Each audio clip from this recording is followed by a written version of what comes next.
Today's module is going to focus on HR management, particularly around staffing and the people that we employ within our organization. So you may often hear, if you haven't already, you'll definitely hear it when you start to work out in the field, that people are not only our most important assets to an organization, but they are our most expensive. So when you think about the structure of your organization, the natural question you need to ask yourself is, as a leader in that supervisory managerial role is, who's really caring for the patients of your organization? Is it the building, the equipment, the medicine?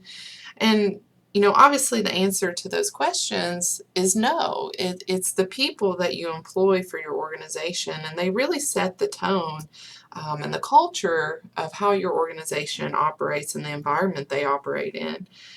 So when if we think about this from a business perspective, who's our customer? Our customer is the patient, and we want to make sure that we are very customer and patient-centered, very customer-centric.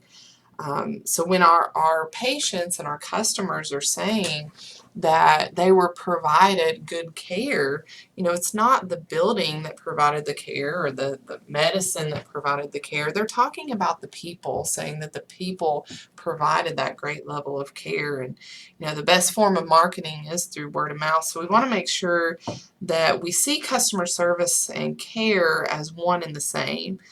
So it's important that we kind of take this focus on staffing and of the people that we employ within our organization, and how we work to kind of start hiring those people into our organization.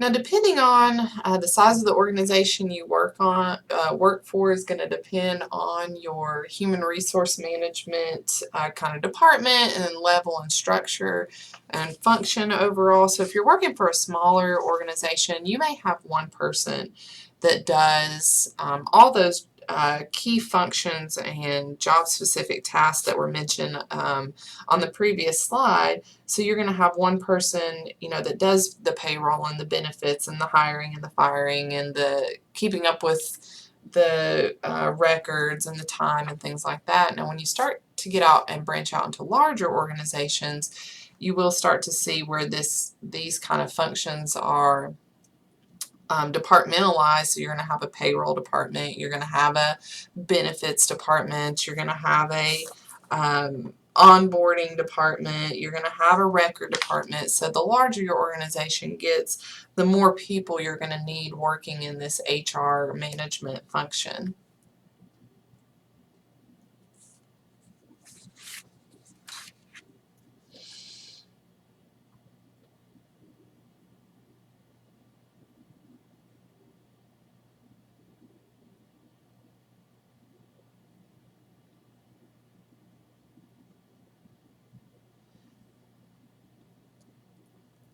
So why would we think the Bureau of Labor and Statistics, or the BLS, would even have a job classification system? And the reason they do is really for the protection of the worker. So the BLS dictates if a position is considered a professional position or not, or in other words, a salary versus a non-salary position. And that's for the protection of the worker, to make sure that they're getting compensated appropriately to what their job is listed and classified at.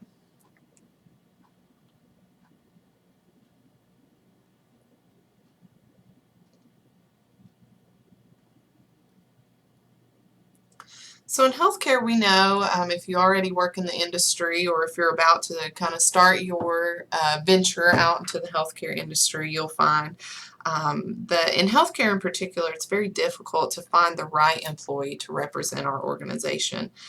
Because we want to be very particular and very selective, because that person that we're going to hire is definitely going to be integral to the success or the failure of our organization. And we want to make sure that we hire people that are, for lack of a better term, are good fits for our organization. And how we do that, and how we kind of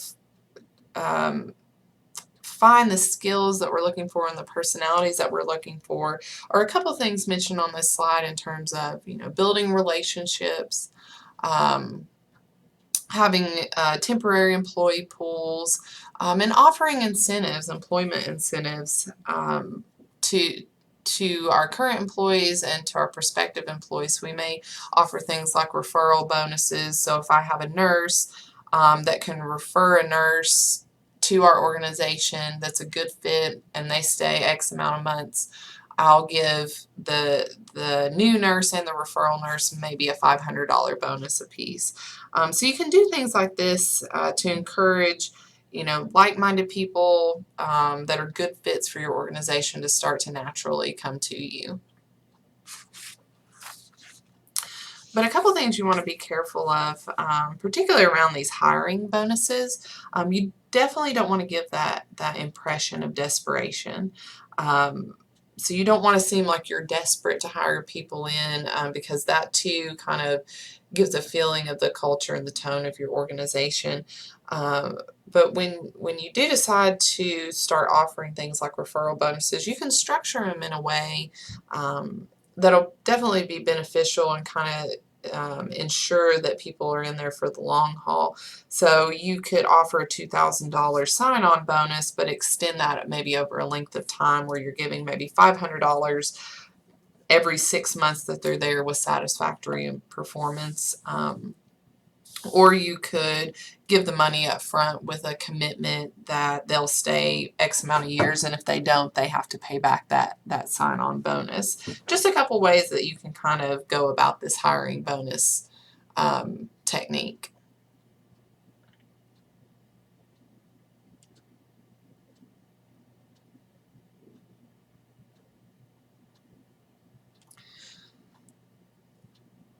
So a couple things we want to be careful with in terms of outsourcing. Just to understand outsourcing, or using traveling companies, particularly with more clinical roles like nurses and techs. We want to be careful here because these assignments for these particular individuals are usually short, generally about 3 months, and they're not generally, now I don't want to categorize everyone like this, but generally these positions are not going to be as committed to the people who are there full-time working for you, and not part of this outsourcing. We generally don't see them as committed to the organization as your other workers. And you need to be careful with the expense of outsourcing, which is something that's not listed on this slide that really should be here.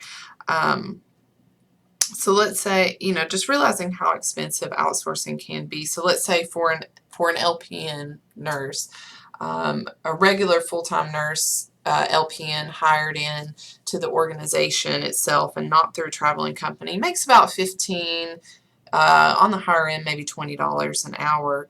Now the outsourcing LPNs that come in, they're on the higher end of the scale where you're paying $25 to $30, sometimes $35 an hour, depending on the assignment. And then, let's look at RNs who make up the mass majority of our workforce for a hospital.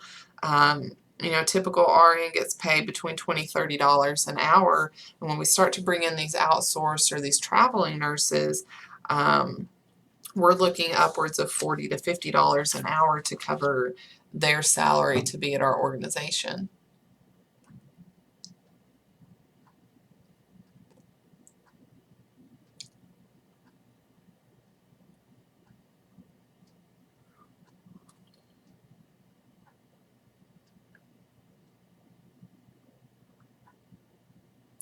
So when we start to think about,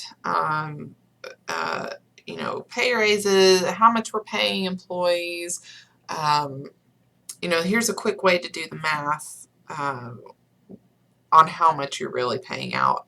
Now realize that this $26 an hour, that's a base pay that's not taking into account your expense that's tied to the benefits for those employees. So let's say in this example, $26, benefits adds about an extra 18%. So we're really looking at about $30, $31 extra.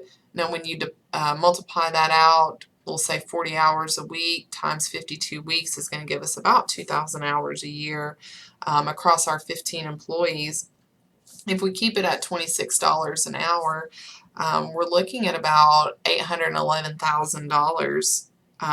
Now again, that's not taking into account the benefits. If we look at the benefits, we're looking more along the lines of $957,000, $58,000 per year for these 15 employees. So it's just, a quick way to do the math to really kind of figure out exactly how much you're paying and what your expenses look like. I'm going to scroll through the next couple slides, but as far as the lecture goes, we're going to end here. If you have any questions, please let me know.